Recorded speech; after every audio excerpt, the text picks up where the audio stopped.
lines of what those pictures likely depicted, and swiftly decided she was better off changing the subject and focusing on the windows. Moving to the glass panes, Ampie observed Gomer's cleaning technique. Never one to hold back constructive criticism, she informed him that the windows were not getting nearly as clean as they should be.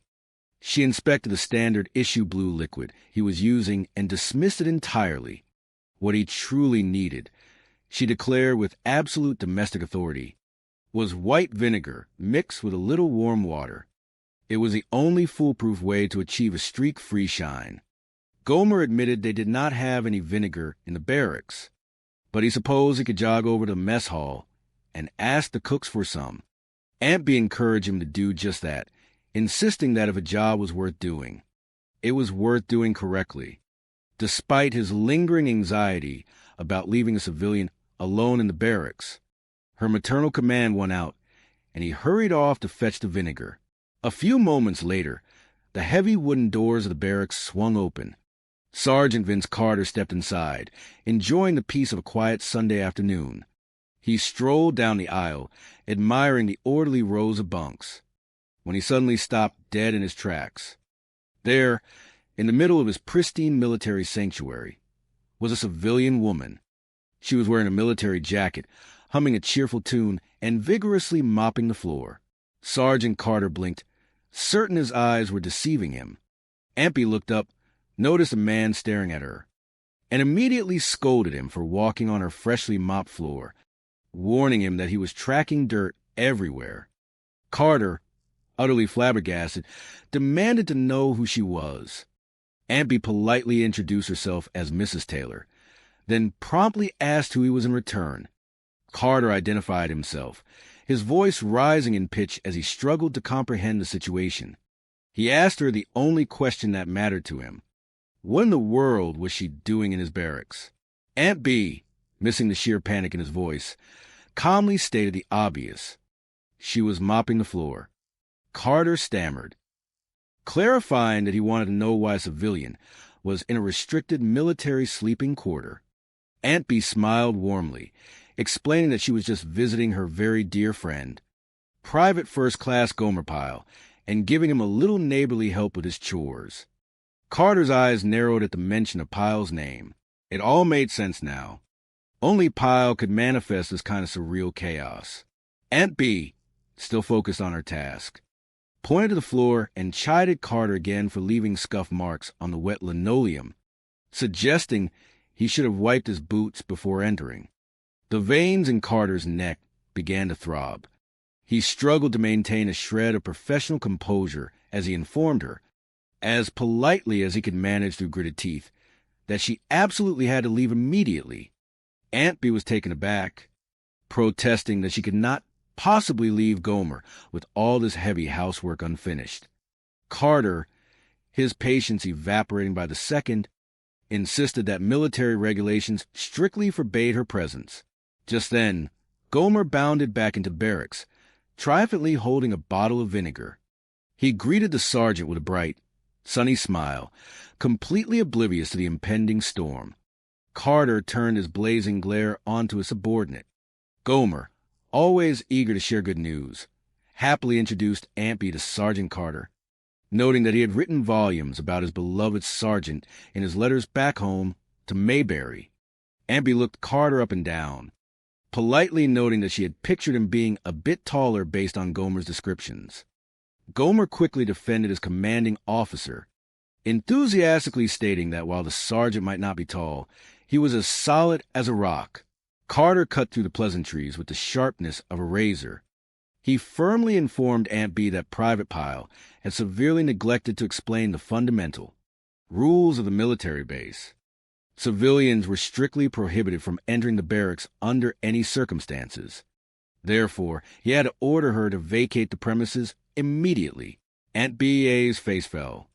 She tried to explain that she had traveled a very long way just to spend time with Gomer. Carter's expression remained stony.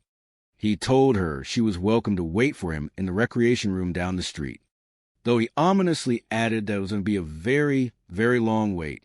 Ampie looked at the unfinished floor, her heart breaking a little at the thought of leaving the job half done. Carter showed no mercy, pointing toward the door and reminding her to leave the military jacket and cap behind. Gomer gently helped her out of the oversized jacket, apologizing profusely for the mix-up. Ampy assured Gomer she would wait for him as long as it took. Gomer promised to do his very best to finish quickly. As she walked toward the exit, Ampy could not resist one last motherly instruction, reminding Gomer to be careful where he stepped on the wet linoleum. The moment the heavy door clicked shut behind her, the silence in the room shattered. Sergeant Carter erupted like a dormant volcano, finally blowing its top. He marched right up to Gomer, his face mere inches away, and unleashed a torrent of furious shouting. He called Gomer a knucklehead, a lame brain, and a disaster Marine. He counted off Gomer's catastrophic infractions on his fingers, his voice echoing off the metal lockers. Number 1, harboring a civilian in a restricted area. Number 2, that civilian being a woman. Number 3, allowing a civilian to wear pieces of an official Marine Corps uniform. Carter demanded to know when, if ever, anything was going to penetrate Gomer's incredibly thick skull. He screamed that after 3 years in the Marines, Gomer still behaved like he was on another planet. Outside the door, Ampy had realized she forgot her purse. She pushed the door open just in time to hear the terrifying volume of Carter's tirade. She peeked inside, genuine alarm etched on her face, and gently interrupted, asking if there was any trouble. She mentioned that Carter's voice sounded terribly angry and aggressive. Gomer, completely unfazed by a volume level that would make most men tremble, smiled sweetly at her. He reassured her that everything was perfectly fine. He casually explained that Sergeant Carter always talked to him in this exact manner, and there was absolutely no reason in the world for her to worry her head about it.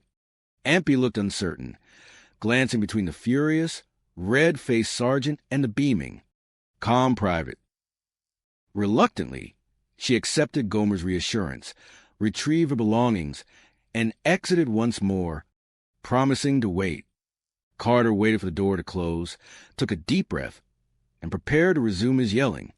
But Ampy popped her head back in one more time, her maternal anxiety getting the better of her, asking if they were absolutely sure Gomer was not in any serious trouble. Carter forced a painfully tight smile, explaining through a clenched jaw that he was merely reminding Private Pyle of a few neglected duties. Ampy frowned, openly questioning why anyone would choose to remind another human being of anything using such a frightfully rough and unpleasant tone of voice. Carter's eye twitched.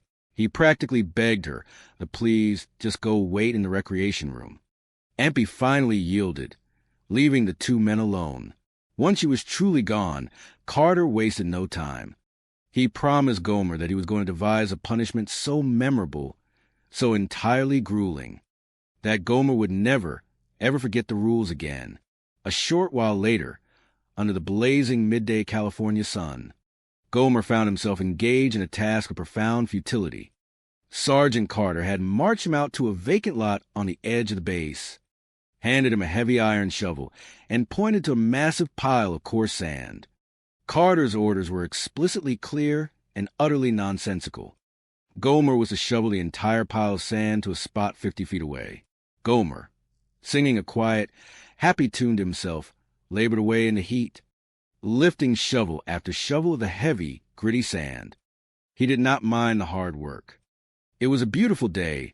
The sky was a brilliant, cloudless blue, and physical labor always made him feel productive.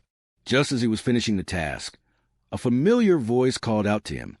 Aunt B, having grown worried when he never appeared at the recreation room, had wandered the base searching for him. When she saw him sweating in the dust, her heart sank. She hurried over, her brow furrowed in deep concern. She asked him why he was out here toiling in the dirt when he was supposed to be finishing his indoor chores. Gomer cheerfully explained his new assignment. He told her he had just finished moving the large sand pile from its original spot to this new spot. Ampy looked at the new pile of sand, trying to find some logic in the endeavor. She asked what he was supposed to do next. Gomer leaned on his shovel, wiped his brow,